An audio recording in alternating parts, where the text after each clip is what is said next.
Hello dear students, welcome back to our channel lesson diary.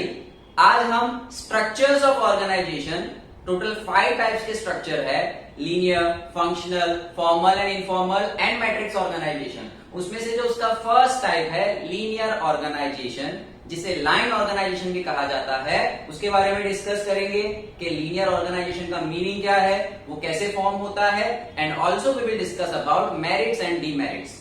Starting with the meaning of linear organization, as the name itself suggests, linear means straight line. So linear organization is a kind of organization in which the distribution of power moves from top to bottom. Organization का division उनके department के हिसाब से किया जाता है। आप एक कंपनी, एक बिजनेस यूनिट के अलग अलग डिस्ट्रीब्यूशन कर सकते हो, उसको डिवीजन कर सकते हो, क्लासिफिकेशन कर सकते हो। यहाँ लीनियर ऑर्गेनाइजेशन में बिजनेस यूनिट का क्लासिफिकेशन वर्क के हिसाब से नहीं, डिपार्टमेंट के हिसाब से क्रिएट किया जाता है। इसीलिए इसे डिपार्टमेंटल ऑर्गेनाइजेशन भी कहा जाता है। रिमेंबर, यहाँ पे लीनियर ऑर्गेनाइजेशन में जो हम फॉर्म करने वाले हैं ऑर्गेनाइजेशन स्ट्रक्चर, तो as you can see over here departments बना दिए हैं, production department, administrative department, sales department. तो क्या है ये एक फ्लो चार्ट, फॉर्मेशन कैसे होता है, we will see it later on. But right now the main meaning of linear organization, it is very simple कि बिजनेस यूनिट को क्लासिफाई कर दिया, डिवाइड कर दिया। कौन से बेसिस पे? डिपार्टमेंट के बेसिस पे, वर्क के बेस पे नहीं। अगर आप वर्क के बेस पे डिवाइड करोगे तो वो हो जाएगा फंक्शनल ऑर्गेनाइजेशन। वर्क या फंक्शन के बेस पे नहीं डिवाइड करना है, सीधे सीधे अलग अलग डिपार्टमेंट में हम उन्हें डिवाइड कर देंगे। इसीलिए इसे डिपार्टमेंटल ऑर्गेनाइजेशन भी कहा जाता है। Linear organization, it is one of the oldest type of organization structure. ज्यादातर ये आर्मीज वगैरह में भी फॉलो किया जाता है, इसीलिए इसे आर्मी ऑर्गेनाइजेशन भी कहा जाता है। You can see over here कि फ्लो चार्ट के अंदर आप देखो तो बोर्ड ऑफ डायरेक्टर से स्टार्ट होता है और क्लर्क पे जाके एंड होता है। तो यहाँ पे जो पावर का फ्लो है that is in straight line from board of director to general manager, from general manager to production department, production department manager to purchase officer, supervisor and clerk. तो एक स्ट्रेट लाइन में आपका power flow होता है। तो power as well as responsibility इस type की organization में straight line, straight means linear, straight का मतलब क्या होता है? In a straight line, linear पथ। So the distribution of power and responsibility is in a straight line. That is why इसका नाम दिया गया है linear organization, या कहीं कहीं पे आप इसका नाम line organization भी पढ़ोगे। So ये थी कहानी। लीनियर ऑर्गेनाइजेशन कह लो, लाइन ऑर्गेनाइजेशन कहो, डिपार्टमेंटल ऑर्गेनाइजेशन कह लो, या आर्मी में बहुत ज्यादा यूज होता है ये टाइप का ऑर्गेनाइजेशन स्ट्रक्चर, तो आर्मी ऑर्गेनाइजेशन भी इसे कहा जाता है। ये था इसका मीनिंग। अच्छा, 1 मार्क एमसीक्यू के लिए आपको याद रखना है कि सबसे ज्यादा जो पावर है, डिस्ट्रीब्यूशन ऑफ पावर, वो बोर्ड ऑफ डायरेक्टर्स के पास होता है इस टाइप के ऑर्गेनाइजेशन स्ट्रक्चर में। अब हम देखते हैं कि ये ऑर्गेनाइजेशन फॉर्म कैसे किया जाता है। Formation of linear organization, this is a flow chart जहां पे हमने बोर्ड ऑफ डायरेक्टर्स के पास जो पावर है वो पावर्स को पहले डिस्ट्रीब्यूट कर दी है जनरल मैनेजर या चीफ एग्जीक्यूटिव ऑफिसर के पास। तो देखो पावर का डिस्ट्रीब्यूशन किया, उसके बाद हमने डिपार्टमेंट्स बना दिए। We divided the business unit. हमारा अभी जो फ्लो चार्ट का एग्जांपल है उसमें हमने production department, administrative department, sales department, हो सकता है जरूर पड़े तो फाइनेंस का डिपार्टमेंट, अलग अलग कंपनी के नीड के अकॉर्डिंग डिपार्टमेंट आप बढ़ा भी सकते हो, कम भी कर सकते हो। Right now to understand this linear organization, हमने जस्ट एक एग्जांपल लिया है, एक ऐसा बिजनेस यूनिट जिसके हमने 3 डिपार्टमेंट में डिवाइड कर दिया। तो बिजनेस यूनिट का मेन बोर्ड ऑफ डायरेक्टर्स होंगे। बोर्ड ऑफ डायरेक्टर से पावर या कमांड कहां आएगा? जनरल मैनेजर या सीईओ के पास।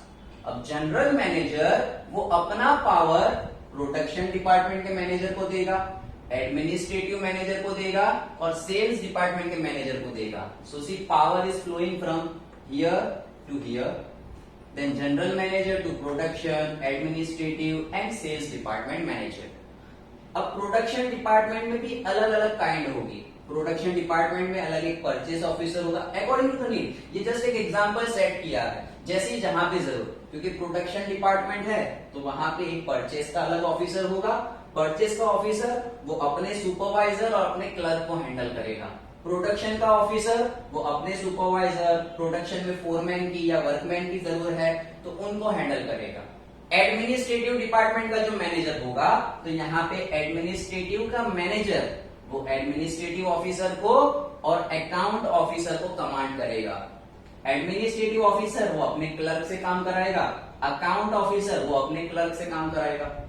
सेल्स डिपार्टमेंट का जो मैनेजर होगा, तो सेल्स डिपार्टमेंट का मैनेजर वो एक सेल्स ऑफिसर और एक एडवर्टाइजमेंट ऑफिसर है ना। एग्जांपल आप समझ पा रहे हो ना, क्योंकि ये सेल्स का डिपार्टमेंट है तो वहां पे एक सेल्स का ऑफिसर हो गया, एक एडवर्टाइजमेंट का ऑफिसर हो गया। हो सकता है वहां किसी और ऑफिसर की नीड हो तो तीसरा भी ऑफिसर आ जाएगा। This is just an example to make you understand the kind of linear organization is. Then sales officer will command to salesman and advertisement officer will command to its officer. अब एक चीज आपने notice की हो यहाँ पे, तो मैंने हर एक एक्सप्लेनेशन में मैंने जो फ्लो है वो लीनियर बताया कि परचेज वाला अपने ही सुपरवाइजर और क्लर्क को क्या करेगा, ऑर्डर देगा। तो flow of command, remember this statement, flow of command is in a straight line from top to bottom. Top level board of director वो जनरल मैनेजर को कमांड देगा, ठीक है। हम यहां से यहां तक का कमांड सीख लेते, किसी भी एक चेन को देख लेते।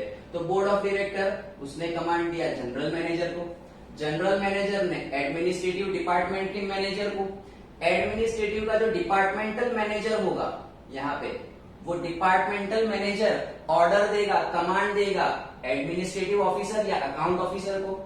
एडमिनिस्ट्रेटिव ऑफिसर वो क्लर्क को, तो देखो एक ही लाइन में आ रहा है, this is coming in a straight line from top to bottom. तो पावर का फ्लो होता है टॉप से बॉटम में। अच्छा, रिस्पॉन्सिबिलिटी के बारे में अगर बात करें तो रिस्पॉन्सिबिलिटी का फ्लो होता है स्ट्रेट लाइन में, but this time it is from bottom to top. कैसे बॉटम टू टॉप? तो जो क्लर्क है, या सपोज यहां का एग्जांपल ले लेके वर्कर ऑफ प्रोडक्शन डिपार्टमेंट, तो प्रोडक्शन ऑफिसर के अंडर में वर्कर आता है, तो वर्कर जो भी काम करेगा उसको उस काम की रिपोर्टिंग देनी होगी अपने फोरमैन को। फोरमैन रिपोर्टिंग देगा सुपरवाइजर को। Supervisor will be accountable for each and every work and he will report to production officer. Production officer will report to production manager, production manager to general manager and general manager to board of director. तो देखो bottom to top straight line में जा रहा है।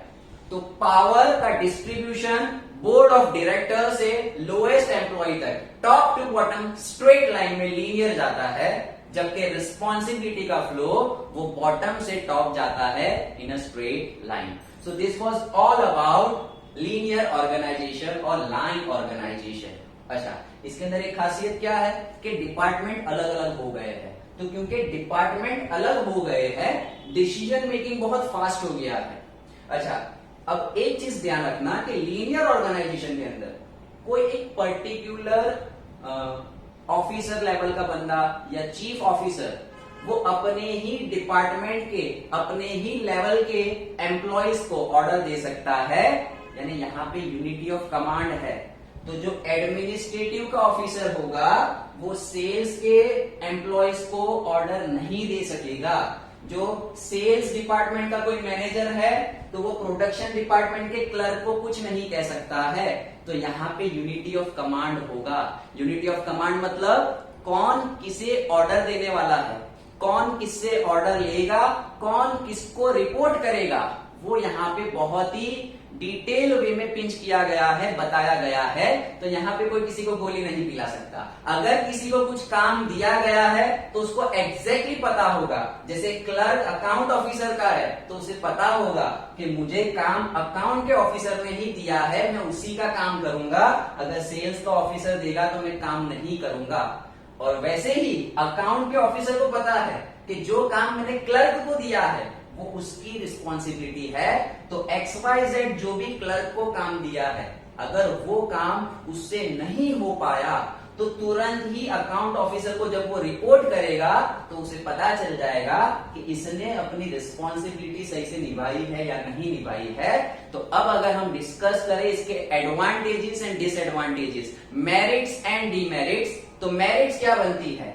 ये organization structure बहुत ही simple है, बहुत ही इजी है, इम्प्लीमेंटेशन बड़ा इजी है, क्योंकि सीधा सीधा स्ट्रक्चर है, सभी को पता है। डिपार्टमेंट पूरे पूरे अलग बन गए, ये अलग एक डिपार्टमेंट हो गया, ये अलग डिपार्टमेंट हो गया।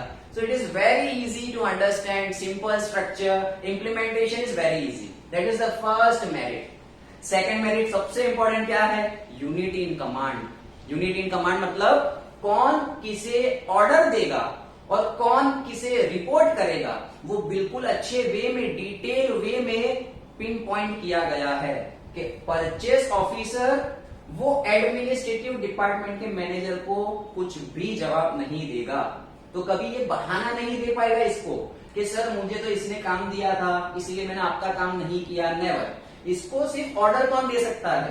प्रोडक्शन का मैनेजर, मेन यहाँ पे जो बैठा होगा, ठीक है। प्रोडक्शन मैनेजर परचेस ऑफिसर को ऑर्डर दे सकता है, परचेस ऑफिसर अपने सुपरवाइजर को, ये सुपरवाइजर अपने क्लर्क को। In the same way clerk report करेगा इसे, सुपरवाइजर रिपोर्ट करेगा परचेस ऑफिसर को, और परचेस ऑफिसर प्रोडक्शन डिपार्टमेंट के मैनेजर को, और वो फिर सीधी ऊपर चेंज आएगी। तो इसे कहते हैं यूनिटी इन कमांड, जो बहुत ही हेल्पफुल रहता है मैनेजमेंट के अंदर। It is very very useful. It is one of the most important principles of management. If you remember 14 principles by Henri Fayol, उसमें था unity of command. So unity of command ये organization structure आपको देता है। Third important क्या है? Discipline. आप देखो फ्लो में जा रहा है, लीनियरली जा रहा है, बोर्ड ऑफ डायरेक्टर से जनरल किसे क्या काम करना ना सबको पता है, सबको अपना अपना इंटर रिलेशनशिप पता है कि कौन मेरा सुपीरियर है, कौन मेरा इंफीरियर है। तो यहाँ पे डिसिप्लिन बहुत ही अच्छे से मेंटेन होती है, और इसीलिए इसे आर्मी में भी यूज किया जाता है। This type of structure is used in army itself because discipline बहुत ही अच्छे से मेंटेन होती है। Discipline, control and coordination can be obtained very nicely with a very efficient way. You can obtain discipline in this type of structure. So discipline is third important merit of this type of organization. Then जहां पे कोई professional की जरूरत नहीं है, department बना दिए, production department का मैनेजर वो सब हैंडल कर लेगा। तो स्पेसिफिकेशन का यहाँ पे कोई रोल नहीं है, कोई भी काम के लिए पर्टिकुलर स्पेशलाइज्ड पर्सन की जरूरी नहीं है। तो इसलिए ये लो कॉस्ट है, यहाँ पे इतना ज्यादा खर्चा नहीं बैठता है compare to other functional organization से कंपेयर करो तो यहाँ पे जो भी कॉस्टिंग है वो लो कॉस्ट है। हम देखेंगे यही चीज, यही पॉइंट जब आप फंक्शनल ऑर्गेनाइजेशन पढ़ोगे तो वो फंक्शनल ऑर्गेनाइजेशन की डीमेरिट में होगा। फंक्शनल ऑर्गेनाइजेशन की लिमिटेशन है कि वहां पे सब स्पेशलिस्ट चाहिए। जब हम डिस्कस करेंगे तब हम देखेंगे कि वहां पे स्पेशलिस्ट लोगों की जरूरत पड़ती है, फंक्शन के हिसाब से डिपार्टमेंट बनाए जाते हैं, इसीलिए वो थोड़ा कॉस्टिंग में ज्यादा होता है, एक्सपेंसिव होता है। So this kind of organization, line organization is bit low cost compare to functional organization. Department अलग अलग हो गए हैं तो हर डिपार्टमेंट वाला अपने डिसीजन क्विकली ले सकता है। प्रोडक्शन वाले को सुपरवाइजर के रिलेटेड कुछ डिसीजन है, कुछ काम करवाना है, तो प्रोडक्शन डिपार्टमेंट के सारे डिसीजन प्रोडक्शन का मैनेजर इंडिपेंडेंटली ले सकता है। उसे इससे पूछने की कोई जरूरत नहीं है, इससे बातचीत करने की कोई जरूरत नहीं है, सेल्स में क्या चल रहा है क्या नहीं चल रहा डजंट मैटर। इसे सिर्फ प्रोडक्शन के ही डिसीजन लेने हैं। So decision making is very quick and faster because of different departments. Department wise classification हुआ है, इसीलिए डिसीजन मेकिंग बड़ा इजी हो जाता है। Then comes accountability. ये पॉइंट हमने ऑलरेडी डिस्कस कर लिया यूनिटी ऑफ कमांड के अंदर कि कौन किसे रिपोर्ट करेगा, जिसे जो टास्क दिया गया है, ठीक है, इसको कंप्लीट कर देना।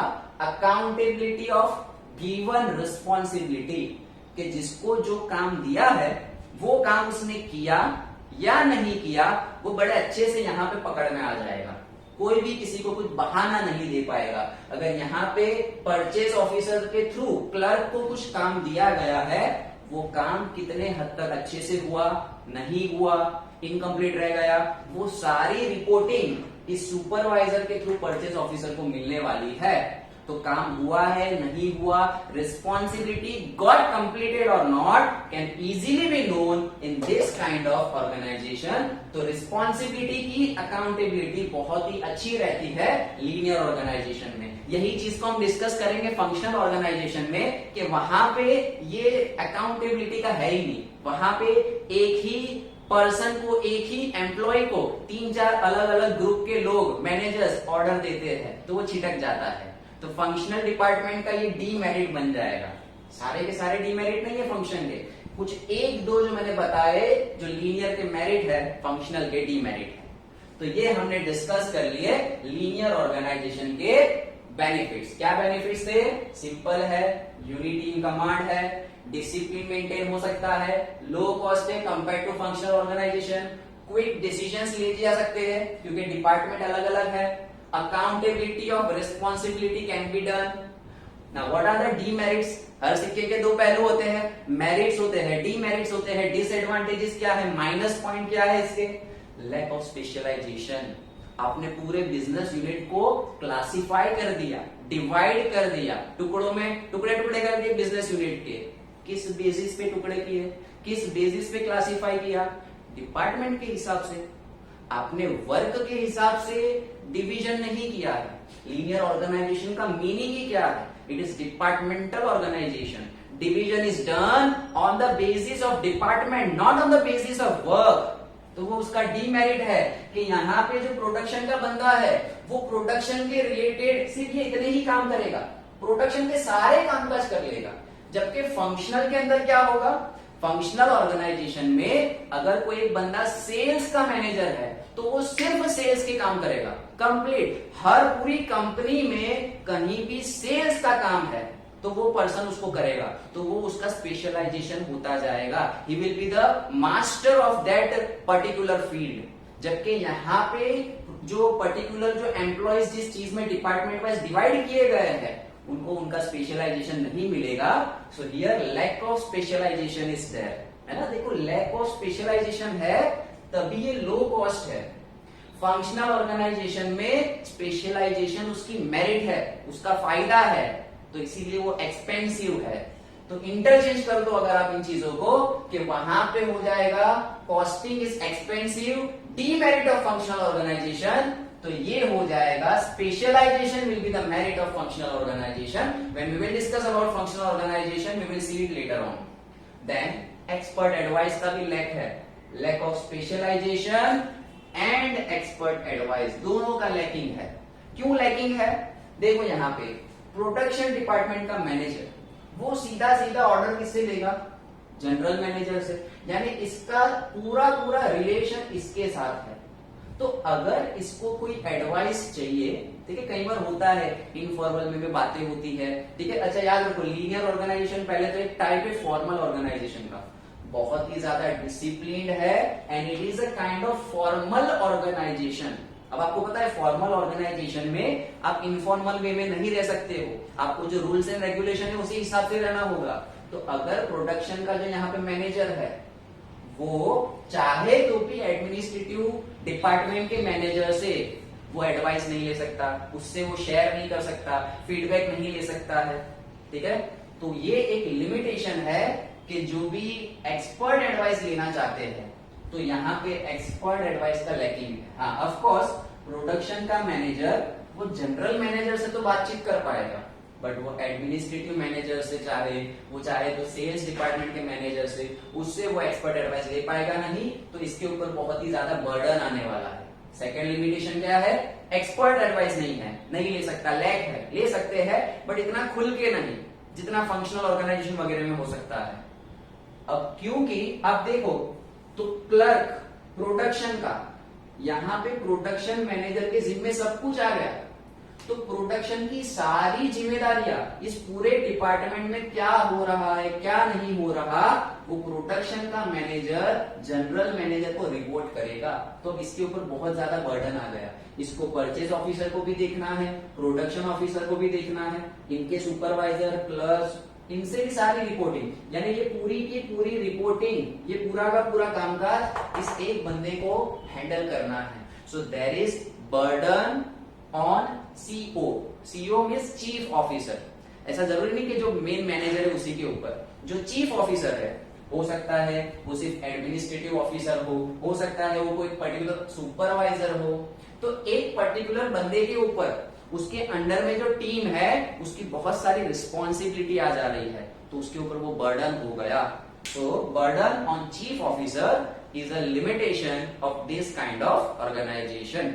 सो आई होप सो आप अच्छे से समझ गए कि लीनियर ऑर्गेनाइजेशन का मीनिंग क्या है, फॉर्मेशन किस तरीके से होता है, एंड इसके मेरिट्स एंड डीमेरिट्स क्या है।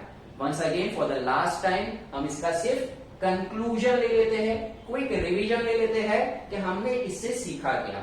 पहला, very simple terms, linear organization कहते किसे है, उस टाइप का स्ट्रक्चरल ऑर्गेनाइजेशन जिसमें बिजनेस यूनिट को वर्क के हिसाब से नहीं बल्कि डिपार्टमेंट के हिसाब से क्लासिफाई किया जाता है, अलग अलग डिपार्टमेंट के वे में। So that is linear organisation.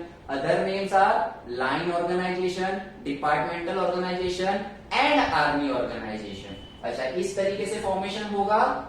Board of director यानी टॉप टू बॉटम वो पावर का डिस्ट्रीब्यूशन होगा, and bottom to top responsibility का डिस्ट्रीब्यूशन होगा। दोनों ही स्ट्रेट वे में, लीनियर वे में होगा। अच्छा, एमसीक्यू के लिए क्या याद रखना है कि बोर्ड ऑफ डायरेक्टर्स के पास जो सुपीरियर पीपल है उनके पास सबसे ज्यादा पावर होने वाली है। So power distribution is maximum with board of directors. Then ये पूरा हमने समझ लिया, मेरिट्स भी हमने देख लिए, डीमेरिट्स भी देख लिए। दैट्स इट, आपका लीनियर ऑर्गेनाइजेशन यहाँ पे कंप्लीट होता है। Thank you so much.